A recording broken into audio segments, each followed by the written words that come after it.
तिलारी धरण परिसराला पर्यटनदृष्ट्या अधिक विकसित करण्यासाठी आमदार दीपक केसरकर यांनी नुकतीच धरणाची पाहणी केली। या दौऱ्यात त्यांनी जलसंपदा विभागाच्या अधिकाऱ्यांसोबत बैठक घेऊन धरण परिसरातील भूउपलब्धता, संभाव्य विकास कामे आणि पर्यटनासाठी आवश्यक असणाऱ्या पायाभूत सुविधांचा आढावा घेतला।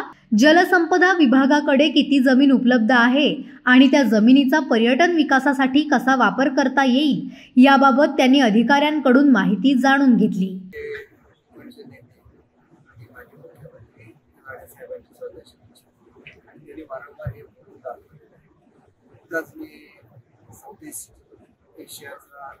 दौरा केला आणि साऊथ ईस्ट एशियाचं सगळं जे पर्यटन आहे ग्रीनरित्या निर्माण केलं।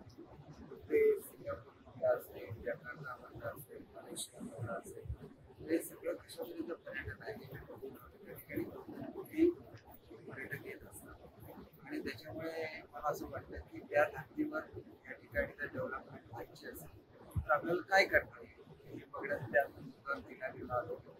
तिलारीचं तरी टेंडर काढून आम्ही आज 6 महिने प्रतिसाद मिळालेला तर तुम्ही सातत्याने अनेक उद्योजकांशी बोललेलं आहे। मला खात्री आहे की पुढच्या वेळेला टेंडर निश्चितपणे प्रतिसाद हा मिळेल आणि मग ती डेव्हलपमेंट करत असताना ती आंतरराष्ट्रीय दर्जाची कशी करतात त्याच्यासाठी आम्ही निश्चितपणे प्रयत्न करतो।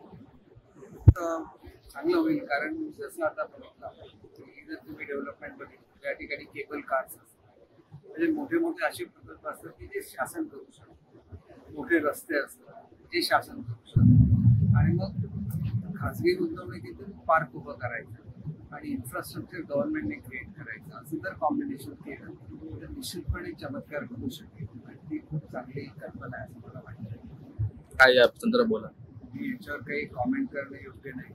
आम्ही युतीमध्ये आहोत, राज्यामध्ये युतीमध्ये आहोत आणि इथं सुद्धा युतीचे जे दोन्ही भाग आहेत, तिन्ही जे भाग आहेत त्यांनी एकत्र राहावं, चांगलं काम करावं आणि या तालुक्याचा आणि जिल्ह्याचा विकास करावा याच कल्पनेतून काम करणारा मी कार्यकर्ता आहे। त्याच्यामुळे युतीच्या माध्यमातूनच सगळं झालं पाहिजे असं मला वाटतं। वरिष्ठांची